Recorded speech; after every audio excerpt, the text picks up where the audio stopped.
안녕하세요. 오늘은 캐나다 오일샌드 저류층에서 FCD를 적용한 세그디 공법 시뮬레이션 논문 리뷰를 해보겠습니다.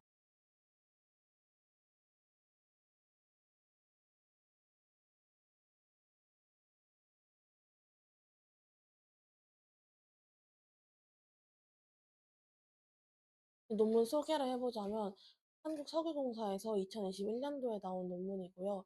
키워드는 FCD, 오일샌드 저류층 시뮬레이션 세그디입니다. 먼저 연구 배경으로는 세그디는 오일샌드의 고온에 증기를 주입해서 회수율을 증대시키는 회수공법입니다. 따라서 그 증기를 효율적으로 주입하고 증기 챔버가 균등해지는 것이 경제성과 큰 연관이 있는데요. 저류층의 물성이 불균질하고 그리고 균열 때문에 증기 돌파가 발생을 하면 발생을 하기 때문에 발생하는 것이 문제점입니다. 따라서 이 해결책으로 FCD를 이용하여 압력 강화를 만들고 유체의 유동 양상을 균등하게 만드는 것이 이 연구의 목적입니다. 증기 돌파란 증기가 아직 충분히 가열되지 않은 상태에서 생산정으로 도달하는 것입니다. 이렇게 되면 오일이 아니라 증기가 생산되게 되고 증기는 많이 들어가는데 오일은 적게 나오기 때문에 누적 증기 오일 비율인 CSOR이 급격히 증가하게 됩니다. 어, 여기서 누적 증기 오일 비율인 CSOR은 누적 주입 증기량을 누적 오일 생산량으로 나눈 것인데요.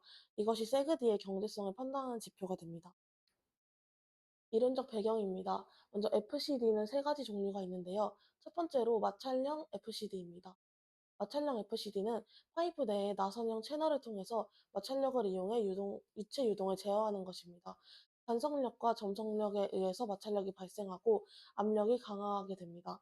하지만 대부분의 압력 강화를 그 마찰로부터 발생시키기 때문에 유체의 점도에 매우 민감하다는 특성을 가지고 있습니다. 다음으로는 제한형 FCD입니다. 제한형 FCD는 여기 보이시는 것처럼 오리피스나 노즐 같은 단면 축소 구조를 이용해서 유량을 제한시킵니다. 베르누의 원리에 따라서 단면이 감소하면 속도가 증가하고 이렇게 속도를 증가시키기 위해서 압력이 사용되기 때문에 압력이 강화하는 원리를 가지고 있습니다.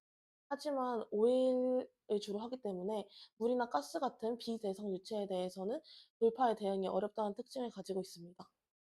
따라서 이런 비대성 유체의 유동을 막기 위해서 제시된 것이 자율형 FCD인데요. 자율형 FCD도 세 가지 종류가 있습니다. 첫 번째로 유체 다이오드 FCD는 회전 유동을 만들어서 점도, 관성 차이에 따라 압력 강화를 다르게 합니다. 하지만 단면적이 작기 때문에 막힘과 침식의 위험이 있습니다. 두 번째로 유량 제어 생산 밸브입니다. 유량 제어 생산 밸브는 디스크가 움직이면서 점도가 낮은 유체를 차단시키는 것인데요. 이것은 가동시키는 것이기 때문에 장기간 고온의 환경과 모래가 있는 환경은 큰 리스크가 있습니다. 그리고 세 번째로는 하이브리드 FCD인데요. 마찰형 FCD와 제한형 FCD를 합친 구조입니다. 막힘과 침식의 위험이 낮고 점도 민감성이 작다는 특징을 가지고 있습니다. 다음으로는 저류층 시뮬레이션입니다. 먼저 시뮬레이션을 위해 모델을 설정하였는데요. 시뮬레이션 프로그램은 STARS를 사용하였고 캐나다 오일샌드 저류층의 현장 데이터를 사용하였습니다. 격자는 총 14만 6,025개이고 추가도는 약 4,000mS, 저류층 두께는 약 15에서 20m, 오일 포화도는 70% 이상입니다. 이렇게 3,000일간 시뮬레이션을 하였고 세그디 공법만 사용한 것과 FCD를 연계한 세그디 공법을 적용해서 비교해 보았습니다. 여기서 FCD는 자율형 FCD로 가정하였습니다. 먼저 기본 모델과 연계 모델의 오일 생산량과 누적 오일 생산량을 비교해 보았습니다. 요 종료 시점을 보시면 빨간색이 FCD를 사용한 모델인데요. 종료 시점 기준 FCD 사용한 모델이 기본 모델보다 누적 오일 생산량이 9% 증가하였습니다. 그리고 FCD 유무에 따른 저류층 온도 분포 변화를 비교해 보았는데요. 왼쪽은 기본 모델이고 오른쪽은 FCD 모델입니다. 이 네모 박스를 보시면 이 부분 윗줄은 1개월 뒤고 아래쪽은 8개월 뒤인데요. 이쪽을 보시면 기본 모델의 경우 저투과도 구간에서는 오일 생산이 잘 이루어지지 않은 것을 확인할 수 있습니다. 그리고 오른쪽을 보시면 FCD를 적용했을 경우에는 불균질 구간에 대해서 압력 보정으로 오일 생산성이 개선된 걸 확인할 수 있습니다. 다음으로는 누적 증기 오일 비율 비교입니다. 세게디 공법 시작 후 약 200일 동안에는 이 부분에서는 기본 모델이 FCD 모델보다 높은 생산량을 보여주는데요. 이것은 생산 초기에 기본 모델에서 고투과도 지역으로의 집중적인 생산이 일어나기 때문입니다. 하지만 시간이 지남에 따라서 FCD 모델의 생산성이 더 증가하기 때문에 종료 시점에서는 FCD 모델의 CS5R이 약 17% 감소하는 것을 확인할 수 있습니다. 다음으로는 오일 생산 프로파일 비교입니다. 기본 모델의 경우에는 이렇게 저투과도 부분에서는 오일 생산량이 크게 감소하고 고투과도 부분에서는 높은 피크를 보여주는데 FCD 모델은 전체적으로 균등하게 오일을 생산하는 것을 확인할 수 있습니다. 다음으로 FCD 설치 구간에 따른 영향입니다. FCD 구간을 줄여가 3분의 2, 3분의 1로 줄여감에 따라 종료 시점에서의 누적 오일 생산량이 감소하는 것을 볼 수 있고 그리고 CS5R은 증가하는 것을 볼 수 있습니다. 하지만 3분의 1 FCD 모델이 기본 모델보다 적은 오일을 생산하는 것으로 보았을 때 설치수에 따라 효율이 무조건 상승되는 것은 아닌 것을 확인할 수 있었습니다.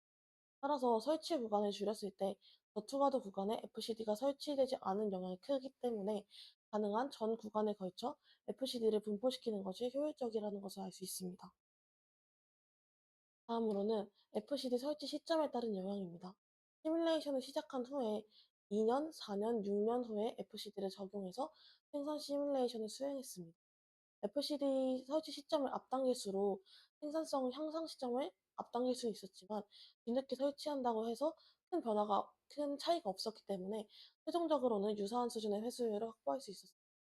따라서 생산이 진행 중인 유정에도 FCD를 추가 설치하는 것을 검토할 수 있고 신고 유정의 경우에는 적절한 FCD 설치 시점을 선택해서 오일 회수율을 높일 수 있습니다. 결론적으로 캐나다 오일샌드 저류층에서 시뮬레이션을 수행한 결과 수평 생산정에 FCD를 적용했을 경우 누적 오일 생산량은 약 9% 증가하였고 CS5R은 약 17% 감소하였습니다. FCD를 적용하지 않았을 경우에는 저투과도 구간에서 생산성이 매우 감소하였고 FCD를 적용했을 경우에는 생산정의 전 구간에 걸쳐 균등하게 오일이 생산되었습니다. 불균질 저류층의 경우 가능한 FCD를 저투과도 구간에 배치하는 것이 효율적인데 사실 저투과도 구간을 정확히 판단하는 것이 어렵기 때문에 가능한 전 구간에 걸쳐 고르게 FCD를 분포하는 것이 효율적입니다. 또한 생산 중인 유정에서 뒤늦게 설치한다고 해도 최종적으로는 유사한 수준의 회수율을 확보할 수 있기 때문에 생산이 진행 중인 유정에도 FCD를 추가 설치하는 것을 검토할 수 있고 신규 유정의 경우에도 적절한 FCD 설치 시점을 선택해서 효율적으로 오일샌드 회수율을 높일 수 있을 것입니다. 한계로는 세그리는 열 중력 지배 공법인데 FCD의 배합 효과가 증기 챔버가 잘 발달한 구간에서도 생산성을 제한할 가능성이 존재합니다. 또한 실제 세그디 현장은 고온 장기 운전 환경이고 FCD의 신뢰성 및 비용 대비 효과가 불확실하기 때문에 현장 적용에 제한적이라고 생각합니다.